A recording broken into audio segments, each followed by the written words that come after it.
Let's talk a little bit about the local chapter and the work that we do for this community.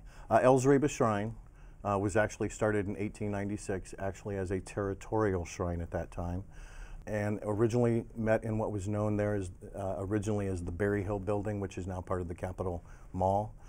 We then moved to another building, and until the 1970s we're in a building just off of 15th Avenue in Washington. In 1989 we moved to the new location at 552 North 40th Street. We have approximately 2,000 Shriners here in the local area, many of which are from right here in Glendale. And then there's a Sabar Temple in Tucson, which covers from Casa Grande south. Let's talk a little bit about the work that El Zareba Shriners do for the Shriners hospitals. Can you tell us more about that program? From 1872, when the shrine started, till 1920, our main mission was fun and fellowship as Freemasons. In 1920, it was the height of the polio epidemic. And at that time, Shriners were looking for a philanthropy. And so in 1922, we opened our first hospital in Shreveport, Louisiana. We now have 22 hospitals throughout the US, Canada, Mexico, 19 in the contiguous United States, 1 in Toronto, Canada, 1 in Mexico, and 1 in Hawaii. You provided us a great overview of the Shriners Hospitals for Children, which is really at the core of what Shriners do and why we do what we do. I'd like to talk more about this particular program. I think the first question viewers at home may ask, is there any of those 22 hospitals you just mentioned right here in Glendale or in the Greater Valley of Phoenix? Unfortunately not. The closest hospital, the 2 closest hospitals to us are Los Angeles hospitals and the Intermountain Hospital in Salt Lake City. We also send children or patients to the Northern California Hospital in Sacramento. I see. And then one other thing, the Shriners do actually utilize a local hospital here in the Valley. Can you talk a little bit about that? Absolutely. We do clinics almost once a month where Salt Lake City, Sacramento, or Los Angeles hospitals actually come down and do clinics right here locally. It's at the county hospital, which is actually just south of El Zareba Shrine. All of our children, we here in Phoenix take care of approximately 2,700 kids, several hundred of which are from right here in Glendale. And they attend clinics here, as well as we transport them to Salt Lake City, Sacramento, or Los Angeles. Okay, and then I understand I'm going a little bit off script here, but I also understand that there's some telemedicine that's done in order to try to save cost and get that help possibly quicker and save a lot of expense as far as transporting that child or the child and the parent to one of the hospitals. You talk a little bit about that. Absolutely. In the Shrine Center itself, we have a telemedicine unit as well as a doctor and staff that man that unit.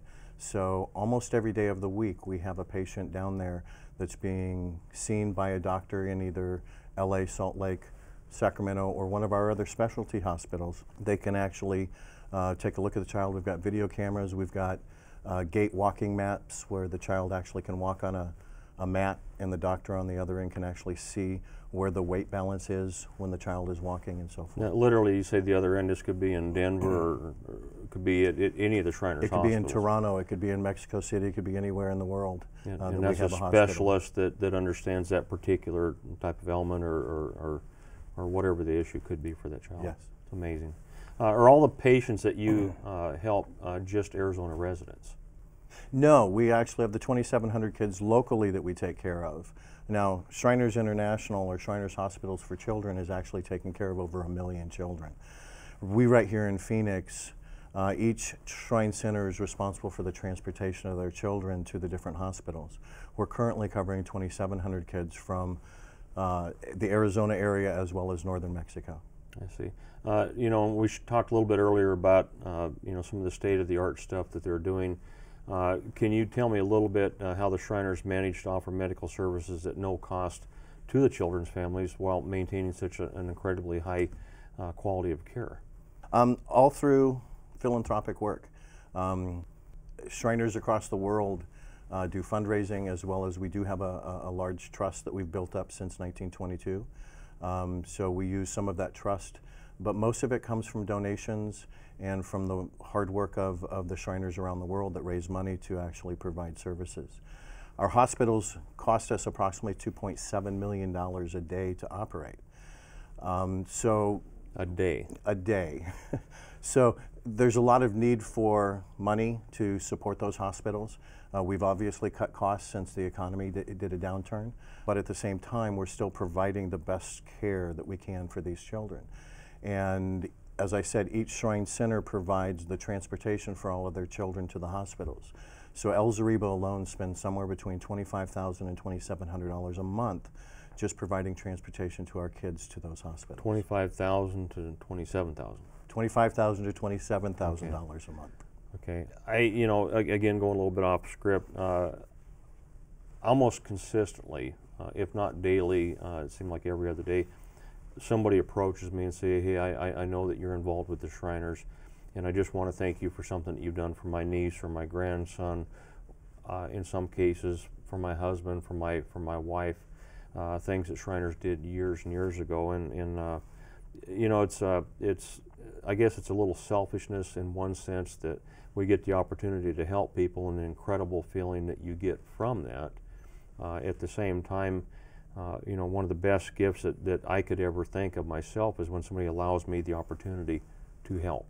And I know you feel the same way. It's really quite inspiring for someone to say, I need help. I need help. And in the Shriners, virtually everybody that I know is there for these children, and it's really a great feeling. Absolutely. You only have to see one child. My first trip to the Los Angeles hospital, I was standing inside the waiting room with the chief administrator, and in came a young child about 10 years old. He saw me in my fez and came up and ran up to me and gave me a big hug, and didn't know me from Adam, but because of the fez, he knew who I was and what I was. And when he walked off, the chief administrator looked at me and said the young man was coming in for his 14th surgery. Right. And I'm sitting here going, how can a child who's coming in for his 14th surgery, which obviously can't be fun, could have such a large smile on his face and give me a hug? And it's really because of the care that they get at the hospitals, but most importantly, it's because of all the caring and work that the Shriners do around the world to support these kids. Yeah, absolutely.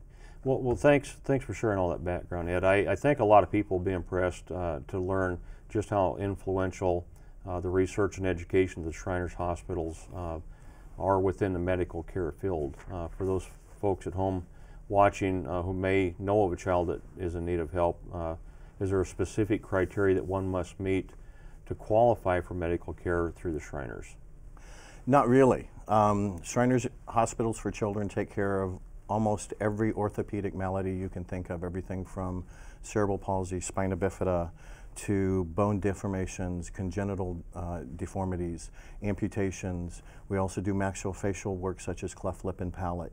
We do awful lot of plastics, such as ear replacements, handwork, footwork, prosthetics, and we're now doing spinal cord injuries and brain injuries, and we also have 3 major burn centers, one in Sacramento, one in Galveston, and one in Boston, that actually take care of acute burns. If you remember last year, or actually a little over a year ago, when the Hermosillo preschool fire happened, 11 of those kids were flown to Sacramento to be taken care of and are now still within the system for burn reconstruction. Any child who has a problem can apply to Shriners Hospitals for Children. It's a very easy process, and Shriners Hospitals for Children will actually look at the malady that the child has, review all of the medical information they can come up with, and then they look at what we serve and what services that we can provide. And if there's any service we can provide, we will take care of that child. Well, if anyone's watching that knows a child that needs treatment for any of those conditions that you mentioned, I'm sure that there's others also, who would they contact? They can contact any Shriner if they know one, or they can go to El Zariba's website, which is www.el-zariba.org, or they can call 602-231-0300, ask for the hospital office, and they can help you. At the same time, there's an international website. It's www.shrinershospitalforchildren.org, and the actual paperwork to apply to a hospital is on there. When you apply, it sends the information to the nearest hospital to wherever you're located. And within 2 to 3 weeks, you will be contacted, or even sooner if it's an acute situation, you'll be contacted by the hospital to either attend a clinic or a telemedicine to review and set up to take care of the child. At the same time, we also take referrals from doctors locally as well as hospitals.